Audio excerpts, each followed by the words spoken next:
भारत का नाम शक्तिशाली देशों के साथ शुमार है। आज दुनिया में हालत ये है कि सभी देश भारत की तरफ देख रहे हैं।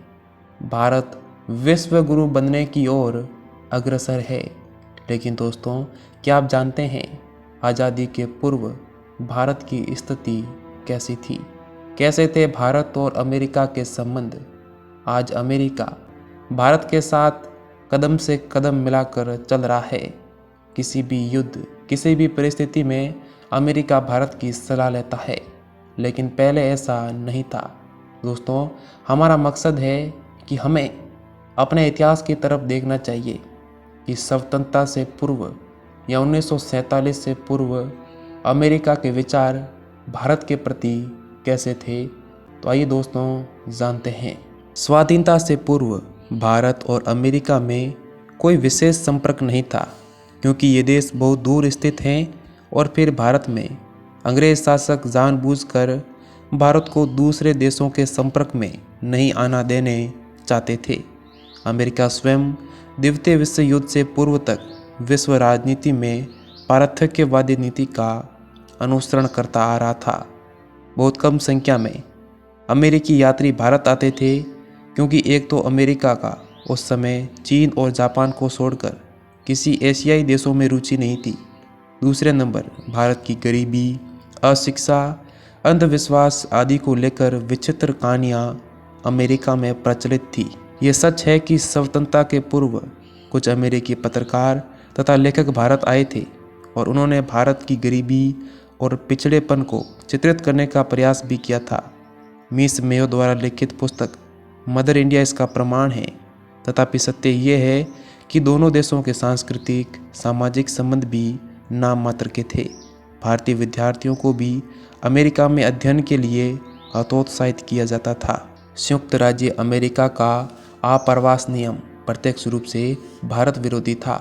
इस नियम ने नागरिक के रूप में अमेरिका में बसने के लिए भारतीयों पर प्रतिबंध लगा दिया था।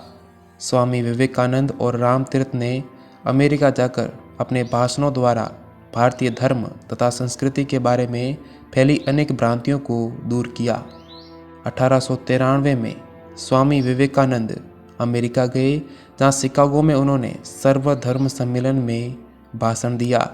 शिकागो धर्म सम्मेलन से पूर्व उनकी भेंट हार्वर्ड यूनिवर्सिटी के विख्यात प्रोफेसर जॉन हेनरी राइट से हुई। प्रोफेसर राइट ने स्वामी जी को धर्म सम्मेलन के सभापति के नाम एक परिचय पत्र दिया। इस पत्र में डॉक्टर राइट ने ये लिखा था, यहाँ एक ऐसा व्यक्ति है जो अपने यहाँ के सारे विद्वान प्रोफेसरों की इकट्ठी विद्वता से भी कहीं अधिक विद्वान है। विवेकानंद का ये भाषण भारत की सार्वधिकता और विशाल हृदयता से ओतप्रोत था, जिसने वहाँ के हर श्रोता को मुग्ध कर दिया। प्रथम विश्व युद्ध के बाद भारत और अमेरिका एक दूसरे के संपर्क में आने लगे। भारतीय स्वाधीनता आंदोलन के कई नेता अमेरिका को लोकतंत्र और स्वतंत्रता का महान समर्थक समझते थे। 1929 में C.F. एंड्रूज तथा श्रीमती सरोजिनी नायडू ने भी भारतीय समस्या के प्रति अमेरिकी जनता से सहानुभूति प्राप्त करने के लिए अमेरिका का दौरा भी किया। ऐसा कहा जाता है कि उनकी यात्रा के परिणाम स्वरूप भारतीय मामलों में अमेरिकी जनता की अभिरुचि बढ़ी।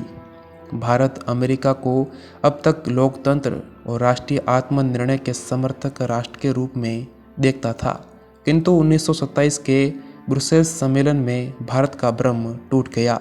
लैटिन अमेरिका देशों से आए प्रतिनिधियों ने जवाहरलाल नेहरू को बताया कि लैटिन अमेरिका में संयुक्त राज्य अमेरिकी साम्राज्यवादी नीति का ही सहारा लिए हुए हैं।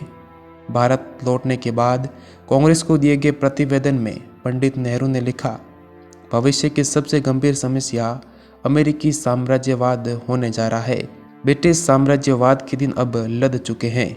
भारत के कतिपय क्षेत्रों में ये धारणा प्रचलित है कि अमेरिका के राष्ट्रपति स्वर्गीय रूजवेल्ट ने भारत को स्वतंत्रता दिलाने में इंग्लैंड पर दबाव डालकर महत्वपूर्ण भूमिका अदा की थी। अमेरिका की इस तथाकथित भूमिका को यदाकदा गौरवान्वित भी किया गया है, किंतु वास्तव में देखा जाए तो ये धारणा नीरे भ्रम पर आधारित है।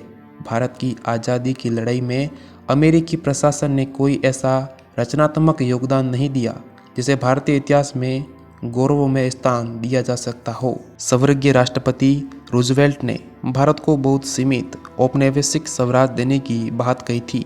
सीमित दायरे में इसलिए कि अमेरिकी नेताओं का मंतव्य इन्हें गिने भारतीयों को प्रशासन का भागीदार बनाकर ब्रिटिश साम्राज्य के प्रति अधिक वफादार बनाने से था। इसके अतिरिक्त उन्हें कोई सरोकार नहीं था। रूजवेल्ट ने यह भी कहा था कि भगवान के लिए मुझे इस विवाद में मत धकेलो, ये मेरा काम नहीं है। लुई फिशर का तो यहाँ तक कहना था कि स्वर्गीय राष्ट्रपति ने चर्चिल को जो पत्र लिखा था वह कभी प्रेषित ही नहीं किया गया।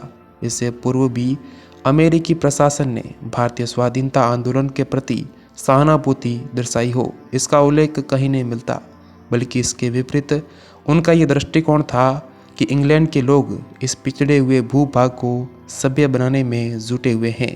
गैर सरकारी क्षेत्र में कतिपय बुद्धिजीवियों ने भारत की स्वतंत्रता की समस्या पर अवश्य दिलचस्पी दिखाई थी, लेकिन वहाँ के प्रशासन ने इस भूभाग की राजनीतिक उथल पुथल के प्रति सदा अनभिज्ञ रहना ही उचित समझा। सन 1942 में भारत छोड़ो आंदोलन को कुचलने के लिए ब्रिटिश सरकार ने अमेरिकी फौजों का उपयोग किया, तो अमेरिकी सरकार ने इसका विरोध नहीं किया। इससे भारतीय नेताओं को बड़ी निराशा हुई। 1945 के सैन फ्रांसिस्को सम्मेलन में जहां सोवियत विदेश मंत्री ने स्पष्ट रूप से भारत को स्वतंत्रता दिए जाने का समर्थन किया, वहां अमेरिकी प्रतिनिधि ने कुछ भी नहीं कहा। भारत में सन 1943 के महाकाल की घटना भी अमेरिकी बेरुखी का ज्वलंत उदाहरण है। यह महाकाल भारतीय इतिहास की एक प्रलयंकारी घटना थी, जिसमें लगभग 30 लाख लोगों के खाद्यान्न के अभाव में मृत्यु हुई थी। लेकिन इन संकट की घड़ियों में अमेरिकी प्रशासन ने भारत को किसी भी तरह की सहायता देना उचित नहीं समझा। अमेरिकी प्रशासन के इस बेरुखीपूर्ण रवैये के पीछे कारण स्पष्ट था। वह अपने मित्र इंग्लैंड को अप्रसन्न करना अथवा पैसों पेश में डालना नहीं चाहता था। सन 1946 में भारत को लगभग ऐसी ही स्थिति पुनः का सामना करना पड़ा। संकट की इन घड़ियों में भी ट्रूमैन प्रशासन का रवैया सहयोग का न होकर बेपरवाही का था। भारतीय खाद्यान्न प्रतिनिधियों के अध्यक्ष रामास्वामी मुदालियर के बार बार अनुनय विनय के उपरांत भी अमेरिका की ओर से कोई सहायता उपलब्ध नहीं हुई। अंतरिम सरकार के गठन के तुरंत पश्चात भारत के प्रधानमंत्री नेहरू ने अपने रेडियो भाषण में अमेरिका के लोगों को बधाई संदेश देते हुए आशा व्यक्त की थी कि अमेरिका अंतर्राष्ट्रीय जगत में जिस नियति ने प्रमुख स्थान दिया है, अपनी महत्वपूर्ण भूमिका अदा करेगा। इतना ही नहीं, नेहरू ने भारत की संविधान निर्माता सभा में अमेरिकी लोकतंत्र और शासन व्यवस्था की भूरी भूरी प्रशंसा की थी। भारत के साथ सहयोग और मैत्री की चाह अमेरिका क्षेत्र में भी विद्यमान थी। साम्यवादी चीन के उद्भव के पश्चात भारत जैसे महादेश को मित्र बनाना अमेरिका के लिए महत्वपूर्ण था। सन 1950 में न्यूयॉर्क टाइम्स ने एशिया में साम्यवादी ज्वार भाटे को प्रतिबंधित करने में भारत को एकमात्र नियंत्रक शक्ति के रूप में देखा था। पत्र ने लिखा था कि एशिया के विद्यमान संघर्ष में नेहरू का समर्थन कई सैनिक डिवीजनों से कहीं अधिक महत्वपूर्ण है। भारत को आज़ादी मिलने के बाद भारत की अर्थव्यवस्था पटरी पर लौटी। भारतीयों के अच्छे दिन आने लगे, तब अमेरिका और भारत के रिश्ते सुधरने लगे। तो दोस्तों, अभी के लिए इतना ही। अगर आपको जानकारी अच्छी लगी हो तो हमारे वीडियो को लाइक करें, इस चैनल को सब्सक्राइब करें और कमेंट करें कि आपको ये वीडियो कैसा लगा।